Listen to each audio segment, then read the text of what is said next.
So it's very important to us that at that point, at least between the teacher and the student, there is a very clear terminology. I do it actually with my college students in the beginning, that we go through all of the basics. Partially it gives me an opportunity to figure out what it is they actually know, how good is their spiccato, how good is sotto, how good is the vibrato, and so on. But it gives also a great opportunity to make sure that we're all on the same page with the terminology, which can really change from one studio to another. There's nothing particularly wrong about it as long as everybody knows what that person means when they say staccato. So in this case we mean, of course, uppo staccato, which comes after the martelé as an explanation. The first explanation, the simple explanation that you also find on Violin Masterclass, is that the martelé note is a note where you have pressure on the string in the direction of the stroke, and you just release it. You press, you release it. Yeah. If you do a string of those, you have an introduction to the staccato that is meant on these pages.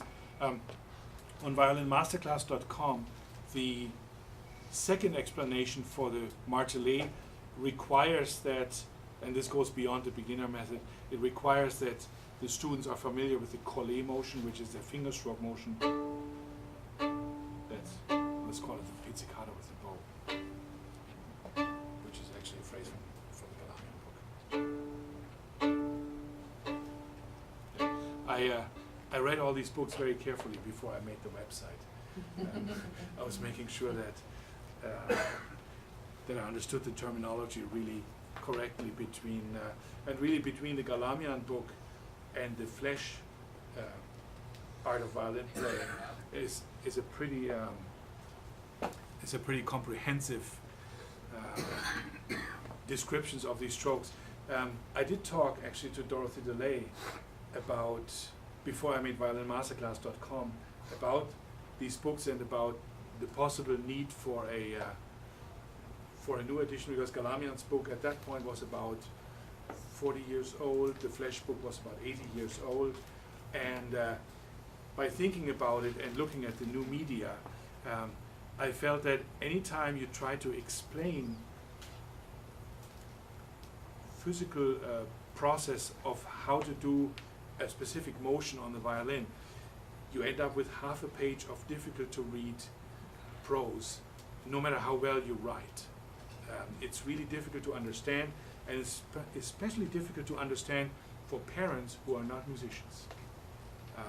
They would have to really sink into it and figure out what we actually mean with the different descriptions of the motion. And then I found the new media, if I made a videotape of it, there are so many things that the parent or the child can see that doesn't have to be explained anymore.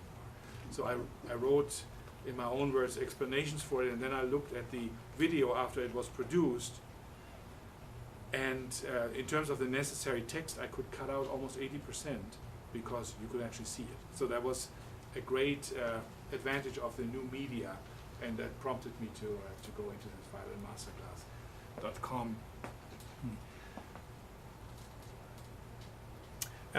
Another thing that in the left hand that is introduced in volume 3 is regular shifting. So we deal with shifting on one finger.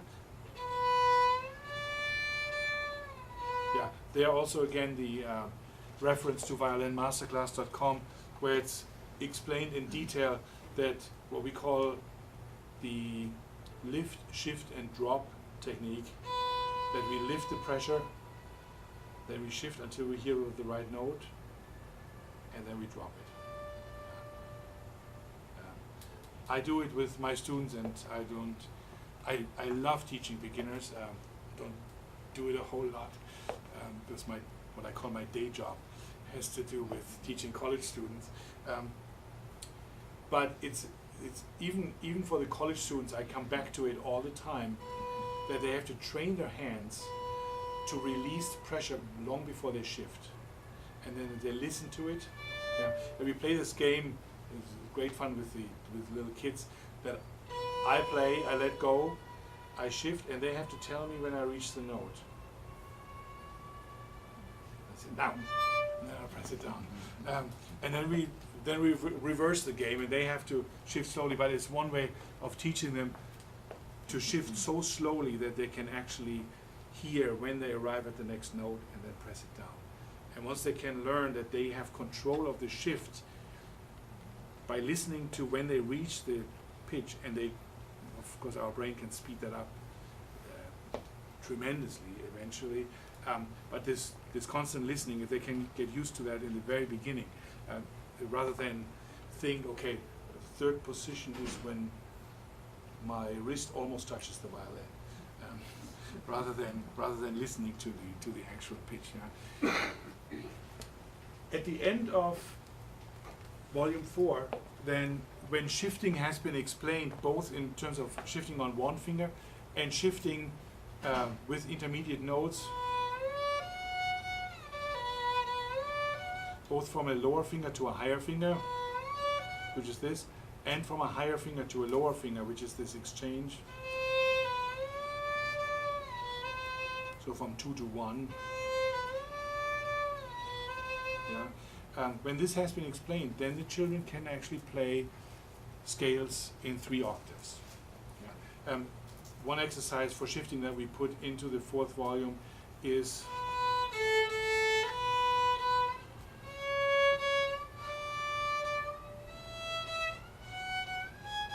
just a scale on one finger with very careful shifting. At the end, they will be able to play 3 octave scales, and you can start doing different bowings. At that point, after the 4th volume, the children are actually ready to go straight into the Galamian scales. There's no reason when they can do that they can then read the Galamian scales, of course with all of the variations that Galamian offers, which are myriad, and nobody has ever tried them all. But so the idea is that within 4 years of violin studies, ideally, so a 5-year-old gets to age 8 or 9 and is then capable of playing a 3 octave scale, has rudimentary understanding of shifting, rudimentary understanding of all of the strokes. That's spiccato, that's martelé, legato, détaché. And from there on you can branch off, you can go into reading Portnoy and Seitz, violin concerti. The experience shows that children love easy romantic music much more than you can get them excited about Baroque music at that age. So that's about as far as this method goes. As Val explained earlier, many teachers use either different methods or they branch out of one method and use supplementary materials. That's of course something we expect people to do. I always say that any method is as good as the teacher that's teaching it. I've seen of just about any method really, really wonderful with the results if the teacher knew how to deal with children, how to introduce difficult technical concepts in an easy way. That's really the key, and therefore a lot of the technical detail of how the bow grip works, this setup of the violin, the position of the left hand, is really left up to the teachers. On violinmasterclass.com we have short videos about these things, about the stance, about the straight bow, the angle of the bow, violin to the bow, and all of these things. But in the end, writing it down for an hour-to-hour breakdown is actually not possible and would be very tedious to use for a teacher in a lesson. So this is the point in the presentation where I hope you have a lot of questions.